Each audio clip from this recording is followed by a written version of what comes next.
Welcome back to the Jones Den. I'm Mary. Today is Monday, May 11th, 2026. And the Zero Hedge had an article titled, "A Property Tax Rebellion is Emerging in America." And a citizens group for property tax reform in Ohio have started a petition to vote to eliminate local property taxes. Then, if they can get 413,000 signatures from residents, it will appear on the November ballot. And so that'll give them an opportunity to vote on that. It said in the article, Beth Blackmare, the group's media coordinator and volunteer, said, "We're really hurting in Ohio. People never thought they would be in this situation." And she had a table set up at a local gun show there, gathering petition signatures. And she was sharing some of the stories that people were sharing with her on how tough the taxes have been on them. And there was an elderly couple who they had paid off their home decades ago, but cannot afford the property taxes. And if they don't pay the property taxes, the local government can seize their property and auction it off. So can you imagine, you have a property worth whatever it is, $200,000, $400,000. They probably pay, if the years ago, they probably paid nothing close to that. And they owe a couple $1,000s in property taxes, and the locality can just take their property. So you don't ever own anything outright. She said she also knows a 58-year-old who extended his mortgage another 30 years because of the increase in his property taxes as well as the insurance, because he couldn't afford it.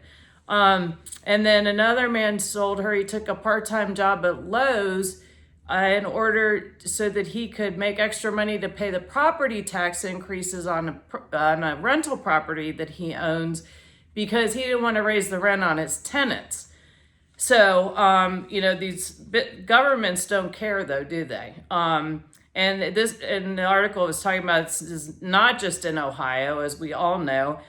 Taxpayers across the country are getting fed up. In Minnesota and North Dakota, Republican lawmakers have proposed a cap on property tax increases based on the rate of inflation and the population growth. And then in Montana, Republican lawmakers are pursuing a 2% cap on property tax hikes for local government. This does not include the schools. And home appraisals in growing communities there in Montana have increased, their appraisals have increased by 60%, resulting in double-digit tax hikes. I believe it's 46 states in the country do have some form of caps in place as far as how much localities can increase taxes, property taxes. Virginia does not have a cap, and each individual locality, be it a county or a city, those elected officials, then they can vote to raise your taxes or lower them. Usually it's to raise them. And going on back to the article, voters in South Hadley School District in Massachusetts rejected an override proposition that would raise property taxes by up to 50% to maintain current staffing and programming in those local schools. So the citizens finally had enough of just constantly handing money over, and now the schools are having to take a step back, reevaluate their spending. They're going to be cutting some administrative staff and reprioritizing, which they should be doing. They should be doing that every year. That is why, coming back, sure, you can have legislation put in place to put caps on things, but if you're electing the right people to your local boards that are fiscal conservatives, that they're going to do the right thing. And I think a lot of people, they don't pay that close attention to what's going on in their own locality, what their boards are doing, what the school boards are doing. Frequently with school boards, people go, "Oh, well, I like so-and-so," but they don't ask them the tough questions. And if you're electing tax and spenders and people that are going to do whatever the staff recommends, then your taxes are going to go up. I guarantee you that. I served on the board in James City County Board of Supervisors for 8 years, and I was elected in 2007. we had the recession 2008, and we had a we had a deficit of $25 million. And there was a lot of pressure to raise, to fill that gap by raising taxes.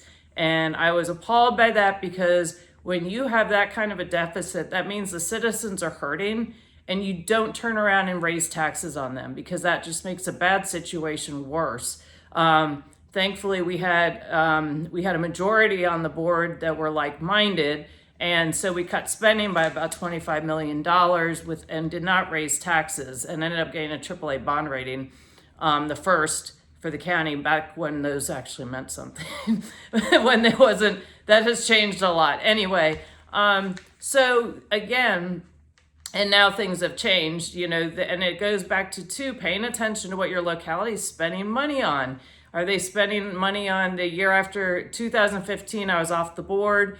That same year, they raised taxes 10%, spent $25 million on green space acquisitions, and just to name a few. So also, there's all this money these bike trails, people seem to like them, but they are so expensive, millions of dollars, and they really take a lot of private property to build, to acquire, to make all of the connections that are necessary.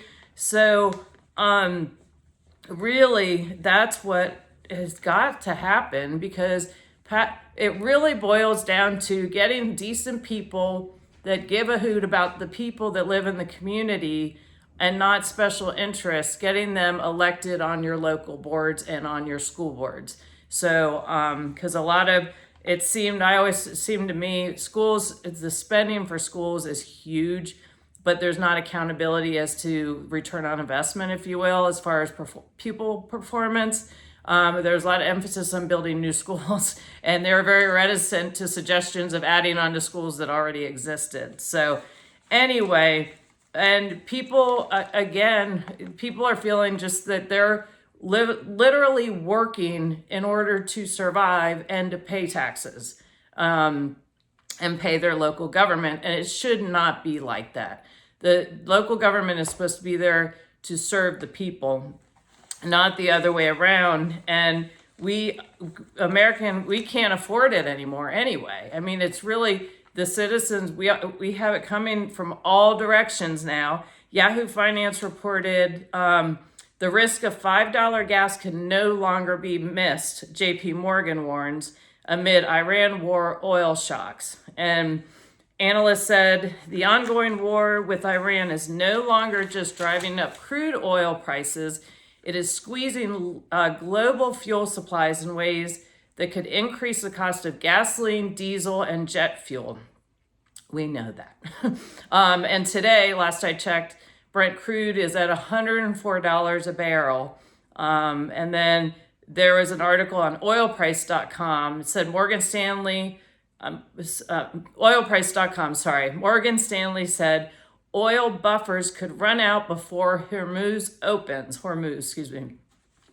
Reduced overall crude imports to China and soaring exports from the U.S. have so far managed to partly offset the massive supply disruption due to the closure of the strait. However, if it remains closed through June, buffers will be exhausted, and Brent crude could surge to $150 a barrel. And AgWeb reported the Strait of Hormuz crisis, why fertilizer relief is years away for U.S. farmers. And it said that fertilizer increases are expected through at least 2027. And the article said, even if the strait opened today, the last tons of fertilizer won't reach farmers for 60 days. And the USDA officials say 20% of U.S. fertilizer was not in place for spring planting, and that's significant. And so this means, as I've been talking about, we're going to see food costs increase and also food supply decreasing. Definitely a constrained supply. And And so it is really, really important for people to be paying attention and to really prepare and buckle up. Our national debt is $39 trillion, heading to 40 trillion, which is a very conservative estimate, to say the least. And the government spending continues, and the conflict continues. And that is seemingly, I don't see an end in sight to that anytime soon. And so, but I wanted to focus on some of the things we can do in order to buffer ourselves and to be better prepared. And number one, stop electing socialists to your local boards and councils and your school boards. Make sure you stock your pantry and your freezer. If you find meat, for example, at Food Lion here this week, skinless, boneless chicken breasts are $1.99 a pound. So I will probably stock up on that and separate them and freeze them up so that I have them in my freezer. And also you definitely want to be stocking up on non-perishables. And another thing I would suggest is to diversify.